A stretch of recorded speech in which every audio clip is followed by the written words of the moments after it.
In a world clouded by noise, Truth is waiting in the quiet it whispers. until someone dares to listen. She is the Oracle, Tammy De Mirza, a world-renowned intuitive. A messenger of what's hidden She sees what others cannot. and speaks the truths you have been seeking. And he is the master, Sifu Rafael, a master instructor, strategist, A guide who leads with discipline turning wisdom. into action. Together, We awaken what's been buried we ignite the hunger for truth, and we challenge illusions. guiding you to your next level of power. Two powerful souls unite to awaken what's been buried. To break what's been bound and to speak what others want. The Oracle, And the Master, it's time. Good morning, Tammy. How are you today? Good morning. I'm great. How about you? I'm exceptional. Every day getting better. You will always hear Sifu say that. Always, always. And you know why? Why? Because it starts with us. And if we don't believe it, who else is going to believe it? Right? Yes. So I think that's a really good thing to do in our minds is to have our own little intimate catchphrase that Right. gets us in alignment, right? Mm-hmm, mm-hmm. I'm excellent. I love the topic that we're going to be talking about today because when people think about pressure, like a pressure cooker, right? What happens with a pressure cooker? It gets hotter and hotter, or if the pressure builds and builds and builds and builds until you hear it or you feel it. What are your thoughts?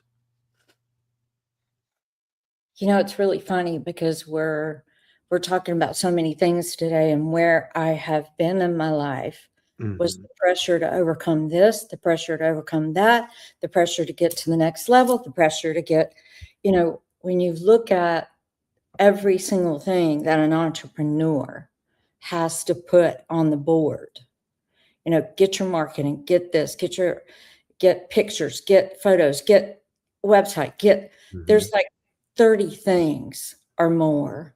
And then as an author, the pressure to do that, the pressure to accomplish something, the pressure to be a certain person, the pressure to be on camera, the pressure was killing me. Mm. And I went through a couple of years, it's been about 3 years of so much pressure that my life was so busy because of doing so many things, signing up for so many things, feeling the pressure to get it accomplished, to finally get this in a good place, that seafood, there were times I didn't even have time to go to the grocery store. And I Wow. was eating peanut butter Ritz crackers during meetings. Oh And I my was God. begging my sister, would you please just cook for me? I will pay you. Just cook for me. I don't have time to go to the grocery store. So that and what that does to the body Mm-hmm. has effects. And I know what that is like.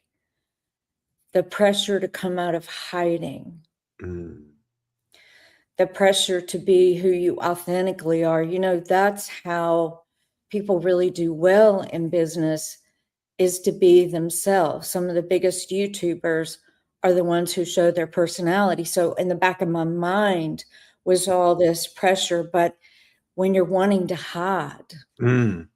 when you're not really wanting to come out, but you've got to do something because you have the pressure as a single woman to make all the money to pay for things Mm-hmm. and I tell you, buying this house by myself, I'd owned a condo by myself, but it was 30 years ago. And then buying this house and the pressure of everything is on me. Mm. I think in my mind, it snapped. You've got to make a certain amount of money. You've got to do this. You've got to do that. Pressure that we put on ourselves actually hinders. Mm. And once we rise, and I'm talking about really come out of hiding and we rise past the need of doing something, the pressure goes, and then you start magnetizing. There's no pressure. It's just Mhm. happening. And that is exactly what's been happening in my life really since last April. And then consistently throughout the year. And then yesterday, I just found out that I am invited to the mayor of Manhattan's private home to be in a private event Mm. that is being hosted by somebody that I'm in business with. And I'm like, how does this happen? I'm not even asking for it, but it's Mhm. there's such a leap and a jump and a fight between the pressure to do something and yet really just stripping off all of the layers of an identity that other people tells you you have to have, or don't do that, don't say that, Mhm. Mhm. don't Mhm. be this, don't push this, don't. When I finally did that last June, I did it in front of my peers. It was a horrible experience, but it was me coming out of hiding. And ever since I did that, things are just happening without pressure. And it's so much better. It sure is.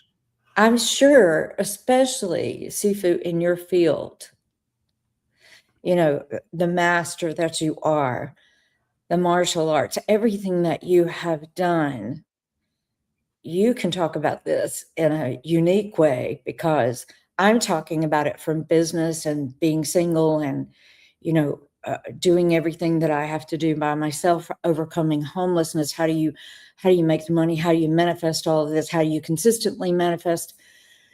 Yours is totally different because it's discipline on top of pressure, on top of make the body function. Mhm. Oh, there's no doubt, and the fact that a lot of people don't even know I do martial arts. Right? It's only when they're in front of me and they see me do things, they're like, "Oh, what do you do?" um, so one of the things I learned very early on is that the more pressure I put on myself, the less I can do. Yes. So the question, and I love to have people in the audience, if you want to chime in, is what does the pressure actually feel like in the body for you? How do you know personally when pressure takes over? And people will say, I'm stressed out. People will feel it in their shoulders. You'll see they're like this all the time. And when you learn to meditate, when you learn to let things go, and when you realize that in some instances, there's nothing you can do. A lot of people feel pressure because of what other people are doing. But if we remind ourselves that we cannot control other people at all, we can try. Many people have tried, and there's turmoil when that happens. When you try to control another person, you can't, because there's one thing you can never control: their thoughts. Mhm. You may control the way they move.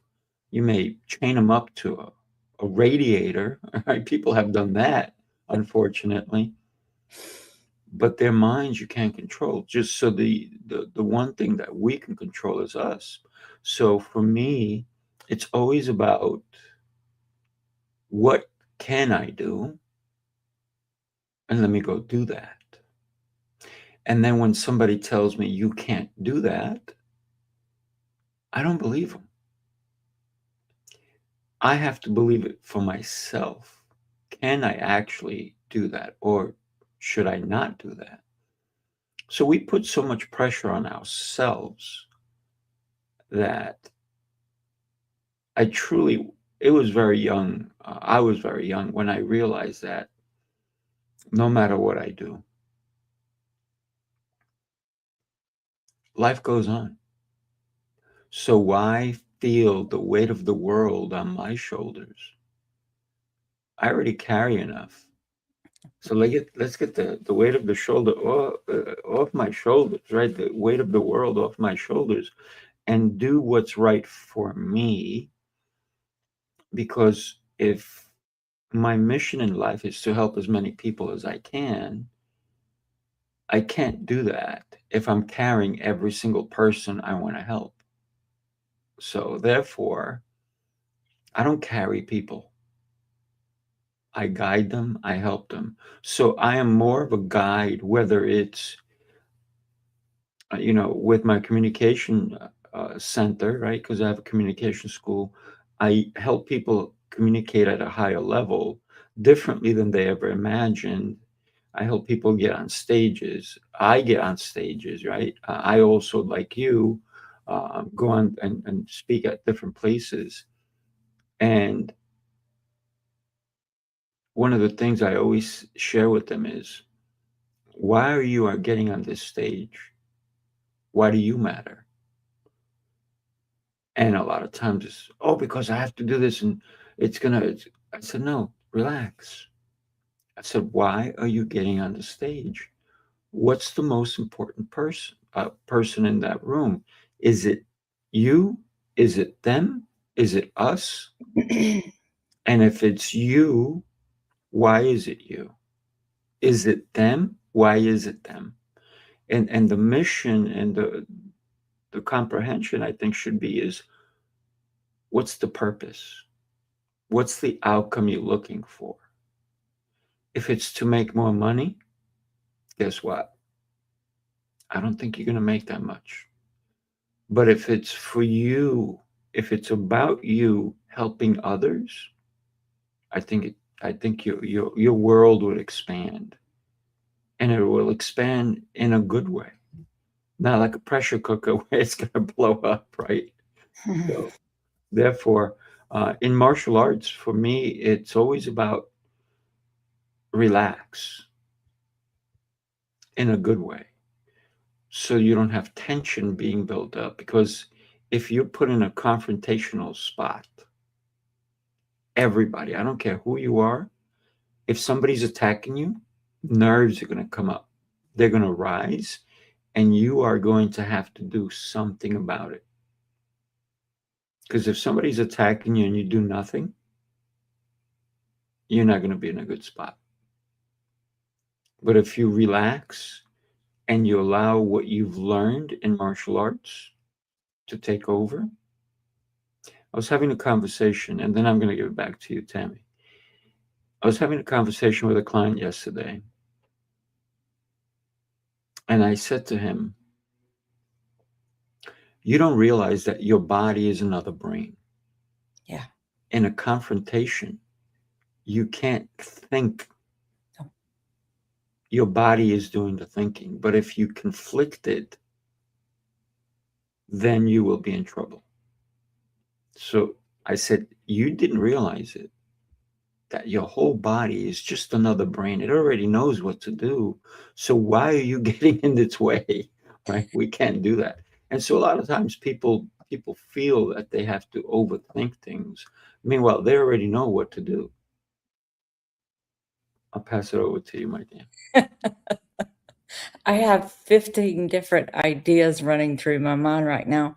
But one of the things that came up is, in your estimation, and you can just say this in 2 or 3 words, what is the biggest thing that causes pressure? You mentioned control. Do you think that is the biggest thing for you that causes the pressure, the need to control, or the need for something to happen, which is the need to control? Mm. What do you think is the biggest pressure? When it comes to control, um, the biggest pressure is trying to control something that's out of your control. And you're going to run yourself ragged. So when you allow things to happen and you go with the flow, sometimes you'll feel like, oh my God, why is this happening to me? Why? I don't deserve this. I am, and it's a negative thing. But sometimes we have to, just like a seed, it's planted in dirt. And if it allows what's naturally going to happen, it will outgrow that dirt. It will find air. It will find sunshine. Naturally, organic. Natural. Yeah. I think for me, and it's funny because I was thinking about this scene. I was working, my husband was working. We had 2 kids, and my daughter was only a little bit over 2. My son was almost 9, and Spirit was calling me to stay at home.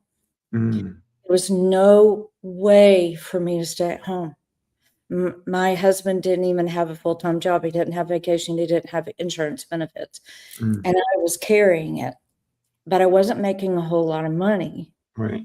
And for weeks, I kept being asked, will you do this? Will you stay at home? Will you stay at home? Will you stay? And I'm Mm, like, okay, this doesn't make any sense to me, but okay, yes, I'll finally acquiesce to this. I'm going to say, yes, I'll stay at home. So I started trying to talk my husband into it. That didn't work. That did not work.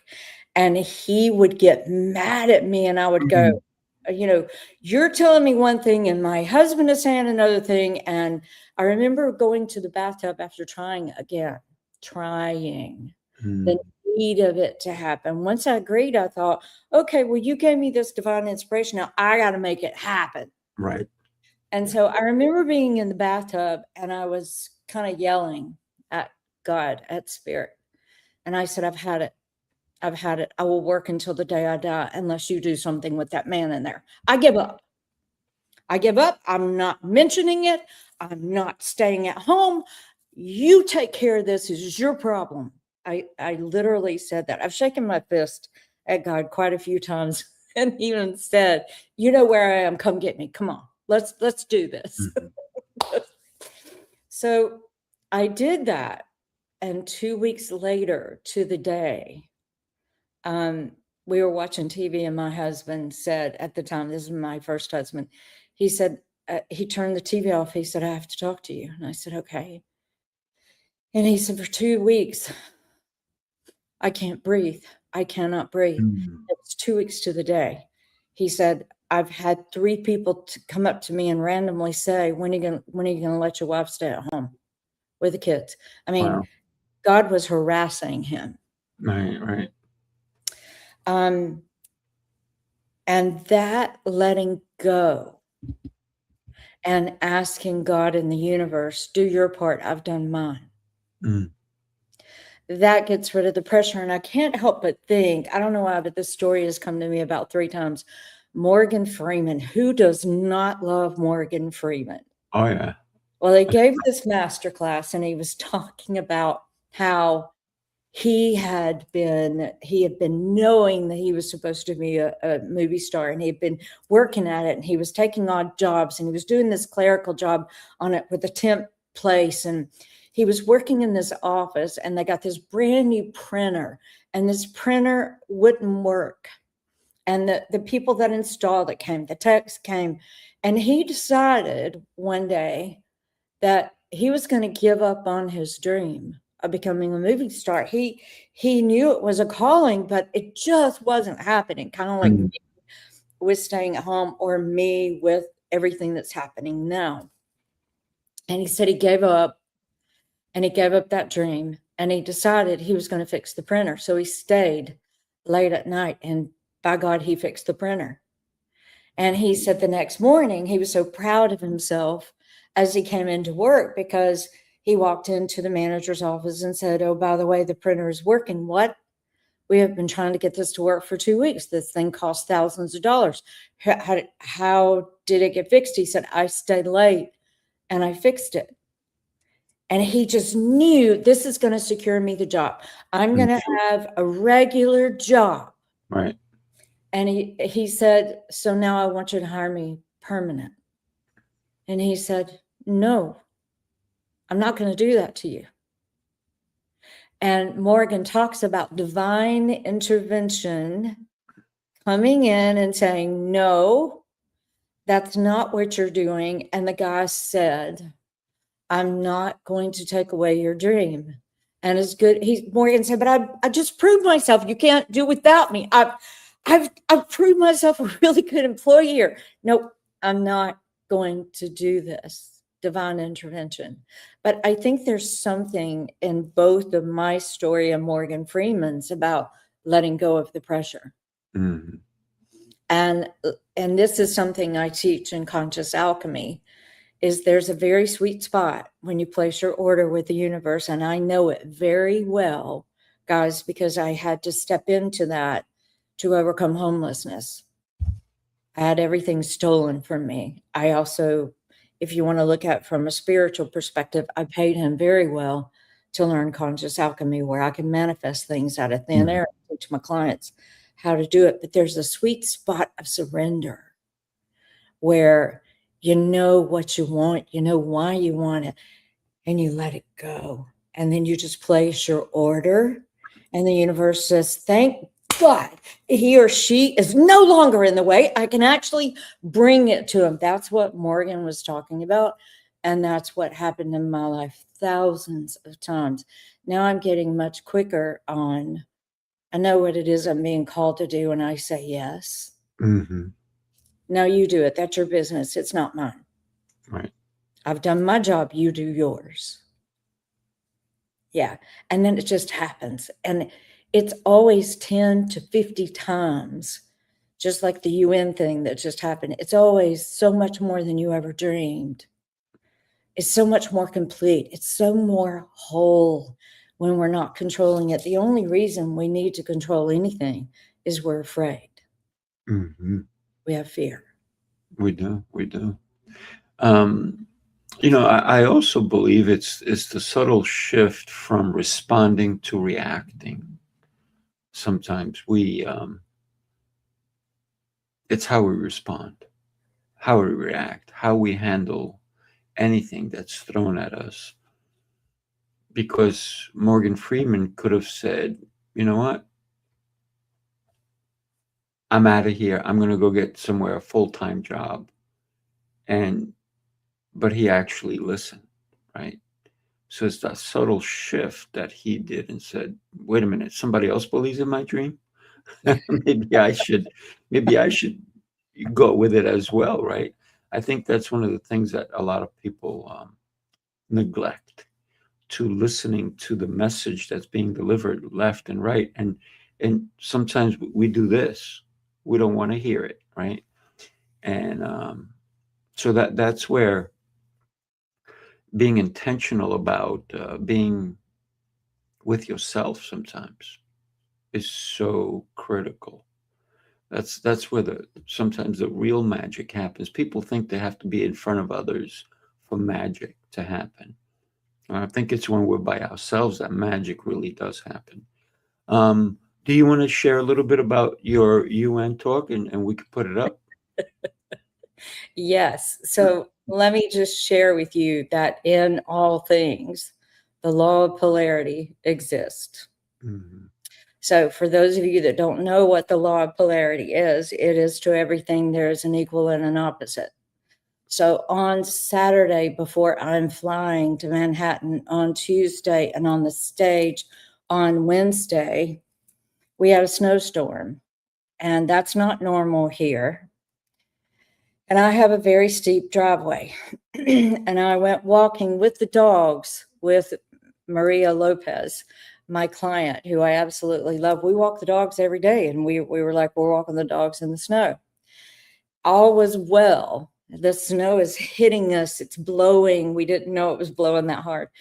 And I get up my driveway and I'm stomping. I actually have a video in my garage because I have a camera in there, and you can see me stomping my feet. I'm rubbing them. I'm trying to get all the snow off of them.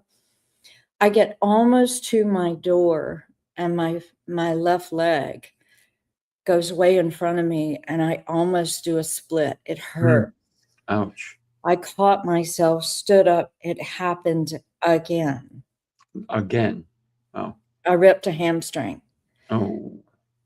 2 hours later, I'm in such excruciating pain. I cannot walk. I'm by myself. Mm. I call my son. My son says, I saw you when I heard you when you almost died. You were like 3 days from death over giardia and amoebic cyst. You didn't sound like this. Get to the ER. So EMS came, ER, they took me to the ER, and I'm sitting there wondering, are you going to have surgery? Mm. Or did you, I didn't even know that when you pull a muscle that hard, that fast, the doctor in the ER was explaining to me that you can actually chip off pieces of your hip or your knee. And they Mm. had to do x-rays to make sure. And I'm laying in that hospital bed in the ER wondering, are you going to get to speak at the UN? Right. Are you going to get to do what you have been memorizing and working so hard on? I'm working with speaking coaches, and I've got another thing coming up in LA the end Mm. of this month. And I surrendered. I took the pressure off of even getting to speak at the UN. And I have to tell you, when I was laying in that bed and I went, whatever is. And if I can manifest speaking at the UN this week, I can manifest it again. Mm-hmm.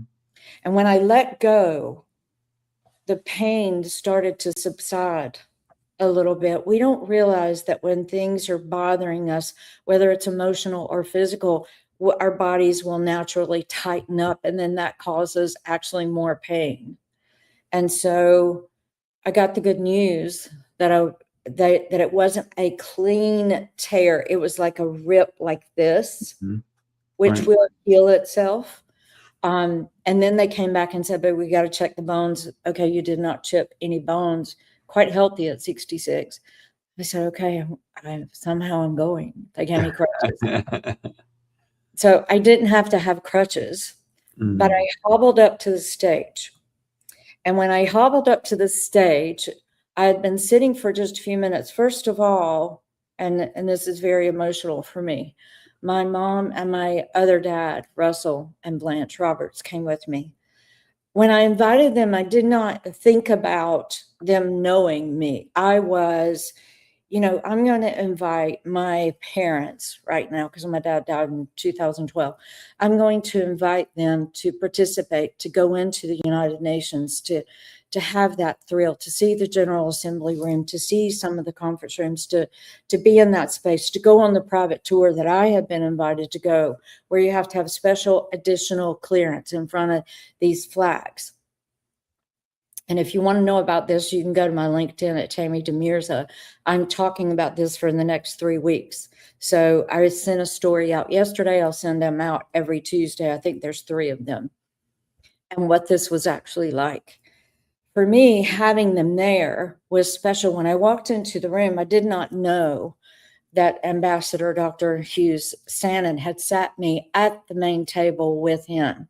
So I did not know who was at that table. So I arrived first. So it's me, my mom, Russell, and then over there to the left of Russell is His Eminence. And I can't even pronounce his name. I'll butcher it, but he wants to talk to me privately because he's spiritual. And then Dr. Emanuela, which is Dr. Sannon's wife, Dr. Sannon, a very famous movie producer. You'll actually see him in the video. No, because we took that part out. David Sexta, and then Quinn Limley, who is on Broadway right now, is sitting beside me. She's the one that videoed it. Mm. I was treated like royalty, and then thus was my parents. Mm. I did not know that I had that place of honor. And then the entire trip was one award, one distinguished honor after another. Mm. And I've got them listed finally on LinkedIn if somebody wants to see what they are. I've got some of the globes beside me. The Medal of Honor is beside me. The citations from the City Council and the state of New York. And then a picture that was drawn intuitively, energetically by a very famous artist. So I walked on with 6 things. Wow. when I walked up to the stage after they introduced me is where you're going to see this video starting. And then Sifu, tell me when you think we've had enough of that, because you see the whole thing. And if there's a way to put that link in the chat of the YouTube, that would be great. But if you go to LinkedIn, you can get that link too. The first thing that I said was, don't worry. I know you see me hobbling. My speech is better than my hobble. So I want everyone to know that, and listen, traveling with my parents is, I had them in the elevator the morning they were leaving, and they lose this, they don't know where this is, they don't know where the passes are to the UN, they don't, it's like trying to corral wild chickens. And I looked at them as they were leaving, and we were late to the gala because they were losing things. And I looked at them and I said, you do know you're high maintenance, right? I'm just saying. And they both laughed and said, yes, and thank you. So I had, in everything, there's a good and a bad, and there's a measure. But if you're in the middle of that elongated 8 where that tiny point goes, you're not surprised that there's good and bad, and you're not shaken by it either. Mm-hmm. You kind of know that the law of polarity exists. And so surrendering to me is taking the pressure off of everything and just going, okay, I go with this.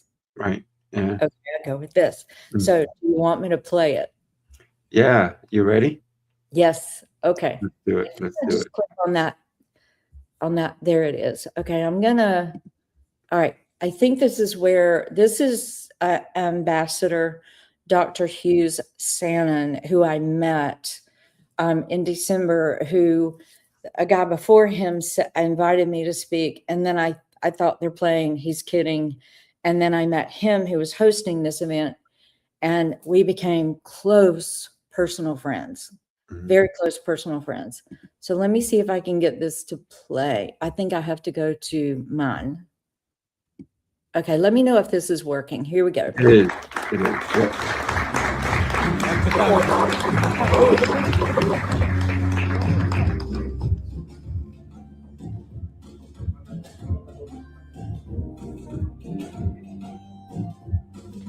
Don't worry, my speech is better than my limp. I ripped my hamstring Saturday, and I was coming unless I had to have surgery. Thank you so much, Dr. Hughes, from the moment that I met you in December. You have become a close personal friend. I absolutely love you. And there's so many people here that I know and love, and the rest of you, you're just friends I haven't met yet. That's right. So here we go. Chairman and Ambassador Dr. Hughes Sannon, Your Excellencies and distinguished guests, good morning. It is truly an honor to stand before you with all of your accomplishments and be able to speak to you today about something that is near and dear to my heart. My name is Ambassador Dr. Tammy De Mirza, and I am known globally as the Breakthrough Alchemist. I work with leaders around the world to help them access and trust their intuitive intelligence so that they can lead with discernment, clarity, deep insight, and foresight to shape a better future.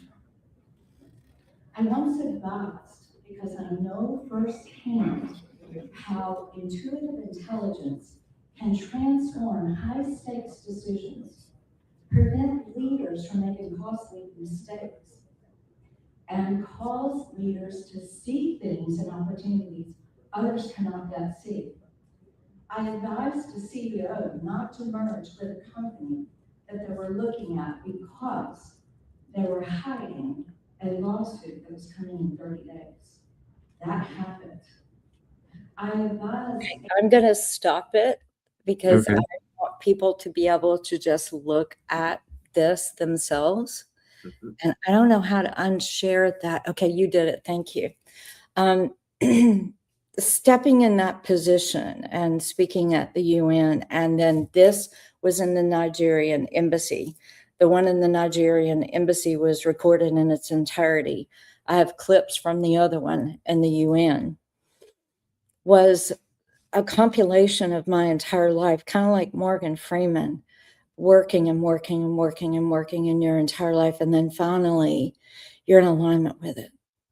And when I don't know if you know about the law of resonance, it's where you embody that and then you magnetize it. You already are that whole journey of coming out of hiding and stopping fighting who I am and just speaking that truth in front of a group of people that I thought were soulful leaders, but they were all left brain thinkers, left brain, left brain. And it's striking that I was asked to come out of hiding in front of them because their reactions were very strong. But there was a guy sitting next to me that yelled, "Stop it. You're abusing her." Wow. And I think when he did that, I broke in front of the whole group. I started crying. And he held me for a minute. He said, "I don't know why you're treating her this way, but you're going to stop." And the leader said, "Thank you. We needed that." Instead of him stepping in and doing it, this guy did it. That one thing of somebody being there and seeing what was happening and the aggression that people have when you come out of hiding, it's a threat to others. When you are authentic, everybody wants you to follow the same path. Come on, let's go around the same circle again and again and again, and let's don't really get to the truth. Let's just keep going around the circle and everybody acting the same and everybody doing the same thing. Yeah, I'm okay because everybody else acts like I do. No, be different. So getting up there to speak was the compilation. And I have to tell you, I'm not the same person. I can feel I'm still transforming from this experience and all of these awards. And most of my awards are about consciousness work, transformation, how I am helping humanity and being recognized from the United Nations, from UNESCO, from COGEP, from these places where it matters. I went, only God, only Spirit could say, "We're going to show you that you're seen. We're going to show you that you're seen." Yeah. And so, but we have to see ourselves and stop putting the pressure on being someone that others say we need to be. And now, and even Bill Walsh, and I have to tell you that I met him 2 years ago and I hired him. Meeting one person can literally change your entire life. And Bill Walsh is the reason that I was there at the UN. It was at his event that I met these ambassadors and was invited. He texted me the next morning. I was thanking him. I said, "I want you to know, I know that this is because of you. And I just want to thank you." And he went, "Tammy, you blew it out of the water. You blew it away. You have shifted so much in 1 year." Bill Walsh saw me. He's a seer. He's clairvoyant. I'm clairvoyant. If we have one person that can see us and hold that space for us, which is what you do for your clients, which is what I do for my clients, you can't put a value on that. No. You cannot even pay for it. It's worth millions and millions of dollars. And that is the position that I kept putting myself into when I had the private conversation with Bill, and he said, "You don't think I've worked with a seer before? I know good and well you're a seer." And I'm looking at him and I'm like, "What?" He said, "Oh, I see you." And he told me some things privately. I hired him immediately because I had been hiring coaches to see me. I could see my clients, but I didn't have anybody that could see me. But once I came out of hiding, I could be seen. Pressure of hiding is worse than coming out of the closet, so to speak. Well, think about high performers and the pressure, right? And then why are capable, intelligent people often the most disconnected from their own intuition. And because they're hiding, they don't Thank you. want anybody to see the truth, because um, the truth often hurts. And the truth will, we've all heard it, it will set you free, right? Yes. But are we willing to listen to it? So, yeah, a lot of powerful people are still disconnected from who they're supposed to be, And that's from when you their, feel the their most brilliance. pressure, right? That's when you'll feel the most pressure, Mm, because when you're not authentic, and what I spoke about was intuitive intelligence. yeah. I mean, think about weightlifting. If you only lift 3 pounds, you'll never feel the pressure. Your muscles will never grow. So you may have to go to 5 pounds. All of a sudden, you're like, oh, that's 2 more pounds. Oh, it's not that bad. But if you go from 5 pounds to 75 pounds, you may not be able to lift it Yeah. because you didn't build it up. Mhm. So it's about building up that strength that we need. And there is going to be pressure in the building of it. And without that pressure, you cannot build muscle. You cannot build the memory. You cannot build all these different things that are going to extend you into the real person you're supposed to be. And so a lot of people stay comfortable. And I've never known any successful person who's comfortable. Have you? Well, I They would may s look comfortable, but they went through the pressure. well, they're comfortable because they went through the pressure, I think, is the way that I would say it, and that is exactly how I feel. I think growth is horrible. It's not fun, Mm, but it is absolutely necessary to get anywhere, and every single person who has succeeded in any way, no matter what that succeeding defined is for you, mm, goes through the testing, the refining, the tempering, the pressure cooker, in order to make decisions, because what we're taught when we come in this world is, "Don't be you." Now, we've shifted that a lot for the younger generations, but in my generation, and you're not that far behind me, we had a lot more pressure than the young kids do today. mm. They We have didn't it have a so lot of good. They oh, have it so good.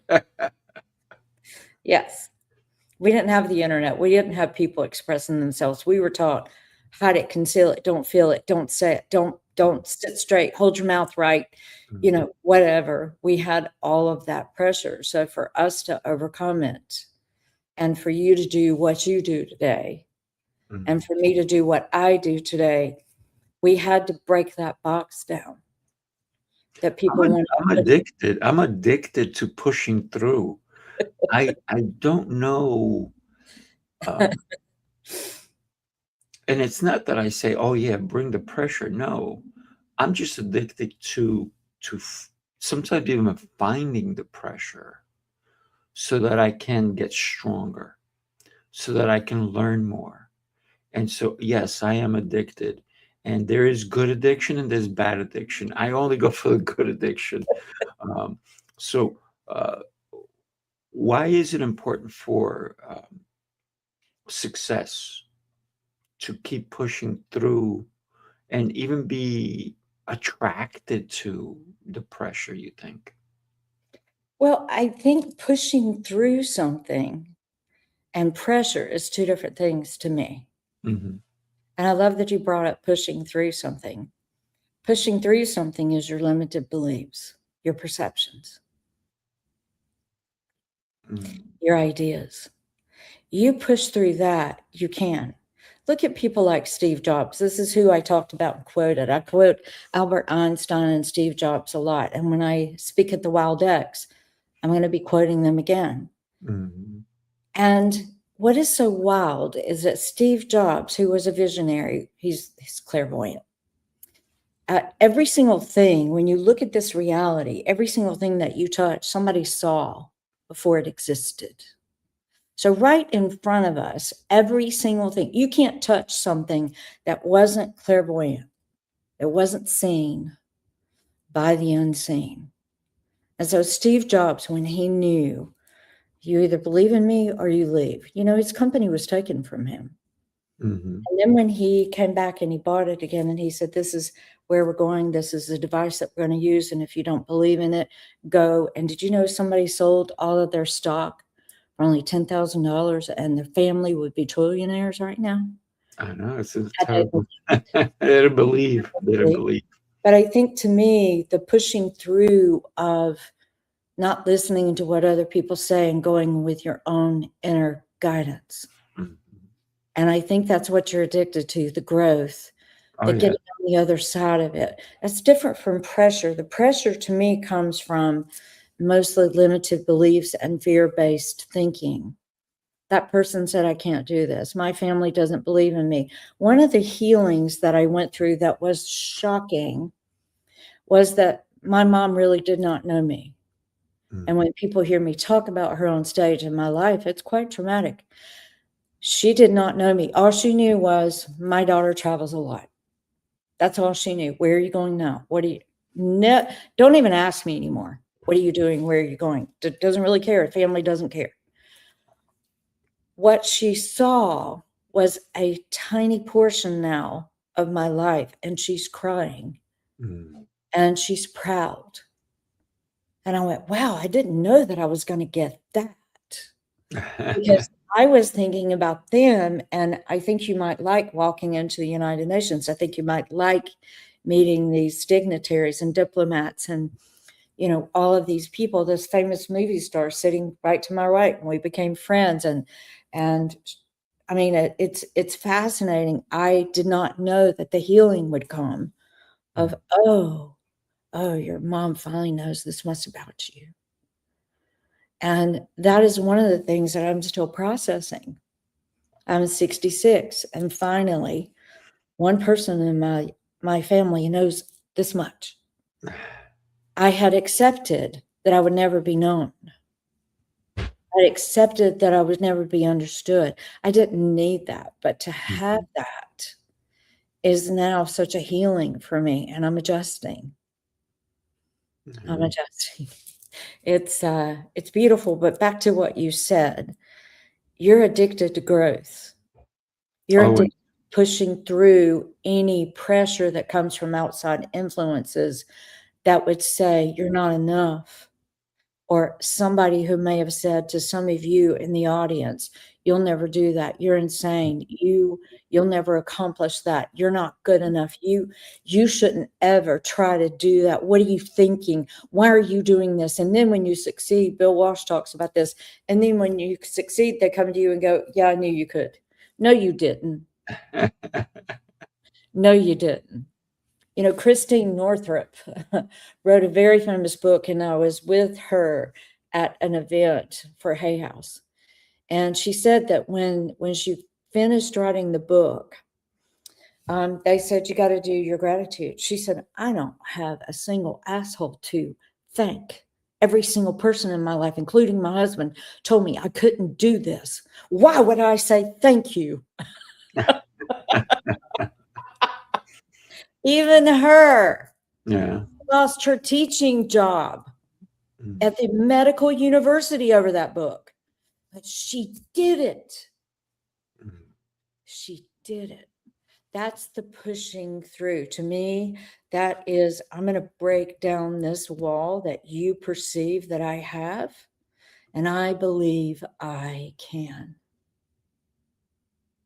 I believe. I believe it's about the decisions that we make, right? It's the difference between a reactive decision and a grounded decision. Because we all know what we should do. But sometimes we react and our decisions are based on what other people want us to do. And when you're grounded in your decision making, you may upset some people. And guess what? It's your life. As long as the decision is not hurting them, I say go for it. Go for it, right? Because in the long run, like all things, you've been on the highway, you've seen rubbernecking, and everybody needs to see what happened, what's the tragedy, and it causes even more accidents. And sometimes a big accident happens on one side of the highway because you can see over, everybody on this side slows down, and somebody who wasn't ready to slow down crashes into somebody, and now you have accidents on both sides. But if everyone understood that this is out of my control, and just because I want to see, I'm putting myself in danger, and we have to make the decision to do the right thing for us. And don't rubberneck, people. Don't rubberneck. You're putting yourself and others in danger. And what I say is, anytime if I ever see an accident on the highway or even on the same side, first thing that I say is I pray for them, and I said, I hope everybody's okay. And I hope if anybody is being taken, if I see an ambulance, I said, I hope that they will be okay. Right. Because that, like I said before, I cannot control others. I can't even control their outcomes. I don't even know them. They're on the other side of the road, right? So it's about not taking undue stress, undue pressure when it's not necessary. So also, I want everybody to think about how to pause without losing momentum in your own life. And sometimes that pause is because we need to listen to our body, right? If you're running yourself ragged, what's the outcome for that? Are you going to be hospitalized? Are you going to be in bed for 3 days because you didn't stop to smell the roses? And people, like you said, you were eating crackers and you wanted somebody to cook for you because you're like, I need real food. But you were running yourself ragged because you didn't take time for you. And so many times we put everything else in front of us. Everything else is more important. We need to stop that. We really, really do. There's nothing wrong with pressure, but your presence is totally the most critical. So you can't, if you break down, how are you going to help anybody? This is why I take care of me every day. First thing. This is why I'm drinking this nice tall glass of water. And it's not just water. It's got pink Himalayan salt and apple cider vinegar in it. Oh, you're going to have to give me that recipe. I just told it to you. Pink Himalayan, it's a pinch. How You much? literally, you grab it's pink Himalayan salt, right? I have You that. make sure it comes from the Himalayas, not from some factory in the Bronx or something. So you take a pinch, you put it in a nice tall glass of water. This is actually a big one. And then you take about a teaspoon of apple cider vinegar. And the Okay. apple cider vinegar has to say the mother of, right? And when you look at these ingredients, they don't have, it's not a paragraph of ingredients, right? So and that alone, some people go, oh, taste. I don't taste it like other people taste it. I taste it. Every time I drink, I taste longevity. Mm. That's what I'm tasting, right? So if you take apple cider vinegar and take it alone like that, you're gonna go, oh, that's gross. But when you dilute it, then it's worth it. So a lot of times we have to step back so that it's okay to have pressure, but there's the control. How much pressure do I want to handle right now? So when you go lift weights in the gym, you don't overdo something. Listen, I just had shoulder surgery. Do you know why I had shoulder surgery? Because I Why? didn't listen to my own advice. I did not listen to my own advice. So I was doing these moves like this, right? And what happened is I had the machine way back there when it should have been forward, right? But I already had done 5 sets and I was going to do another one. I was like, you know what? I'm going to stack some weight on there. Oh, Pop. My shoulder popped. So I tore my rotator cuff. And it's because I didn't listen to my own advice. Because I thought I could do more. I can put more pressure on this. And guess what? My body said, I'm going to teach you a lesson. Slow down, kid. Slow down. So, yeah, sometimes we're so much in our head that we're not listening to our body. So, I would say, I just want to add this before we close today.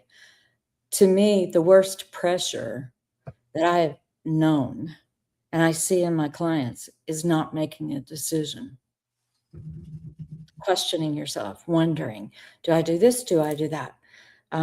There's different techniques and things that I teach people, even how to make the body a human pendulum and ask it yes or no. It's pretty wild.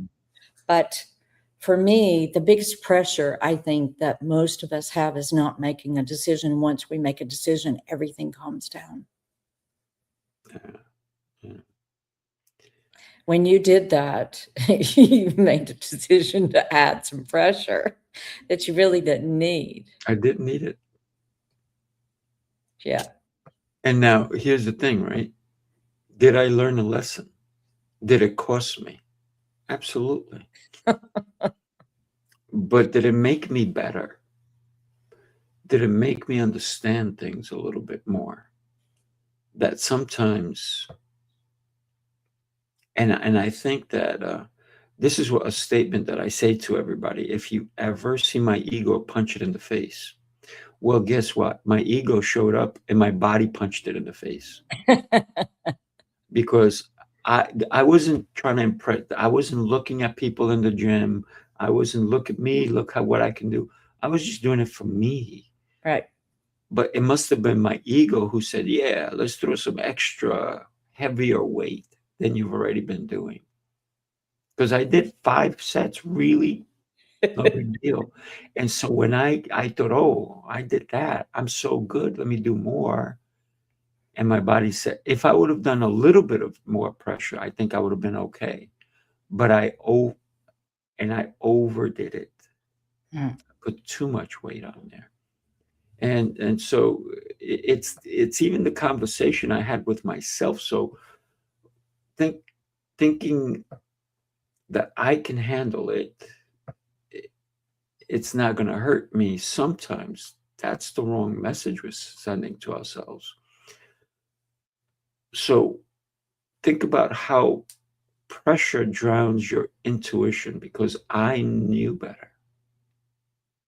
I knew better. But the body at first, it sends a signal, right? Could I have been done with 5? Or could I have done the 6th one without the extra weight? Yes, I could have. Right? So, but don't get me wrong, I'm still going to the gym. I go to the gym every day. Even after that injury, I was still going to the gym, not doing that particular exercise, but I was doing other things. And even now, when I go see my therapist for physical therapy, I ask, can I do this? They're like, oh, I don't know if you should. I'm like, okay, I'm going to listen to you guys. Because I said, I don't want to come back and just be the same. I want to come back and be better. I want to have a stronger shoulder than I had before. Mm. So yeah, I can't wait to get back to doing at least one push-up, right? And because I used to do 5 to 700 every day, and so just one is going to be the highlight when I can do it. And when I can do one, I'm going to slowly, the next day I'll do two, right? But I'm not going to go from one to what I used to do was 5 to 700. I'm not going to do that. So I know it's going to take me quite some time before I can even get to 50. And I'm okay with that because guess what I did? I learned my lesson. I had a girlfriend that used to tell me it's not a mistake if you learn from it. Hmm. It's Oh, not a no, mistake if you learn from it. not at all. I encourage everybody to take the pressure off and push through Mm, and be you. yeah. There are rewards waiting on the other side when you say, I'm more than enough, I'm more than this. No matter what happens, yes, I'm more than this. Hmm. And then when you do that, life starts to open up because you're telling the universe, I'm more than this. That doesn't identify me. Homelessness does not identify me. It was an experience. Mm, It was something that I overcame. That's all it is. And I have no pain from it. I nice. wouldn't change it either. Right. No regrets. You can't change 2 minutes ago. You can decide what you're going to do now. Hmm. Move through it, which is what you're doing with your shoulder. And in the midst of it, you're showing people what miracles look like. You're not supposed to be able to move your shoulder and do the things you're doing. You're pushing through. You're making decisions. Yeah. Yeah.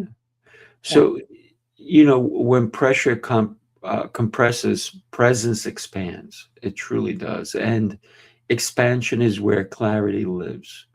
And that's what today's topic truly is about. It's finding the balance, if you will, between pressure and presence.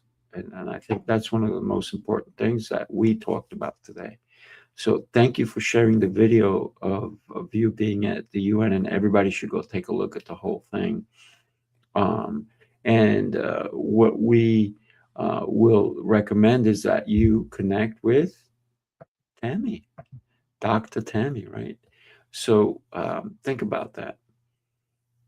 And the fact that you're going to be at the mayor's office in New York, it all happens because you said yes, Yes. being in the room, to being present, to speaking to someone, to connecting, because that's the most important thing that we sometimes lack. We don't even know, why is that person doing this? Why is that person doing that? Well, because they said yes to one thing, and one thing led to another.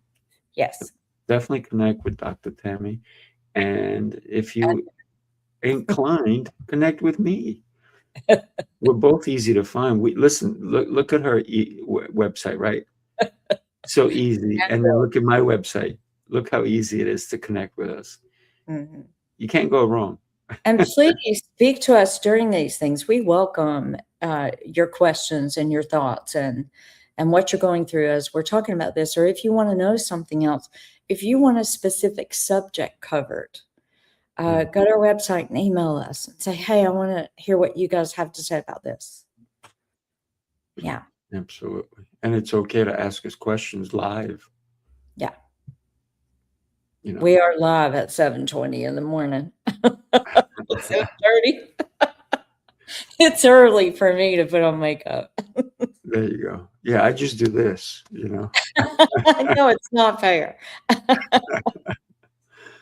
All right, I told everybody. somebody one Thank time you. that I think it would be really wise if everybody just shaved their heads and then we didn't have to deal with hair, period. It would be That's so it. much easier in life if we just did that and wore hats when it was cold. Oh, yeah. Oh, yeah.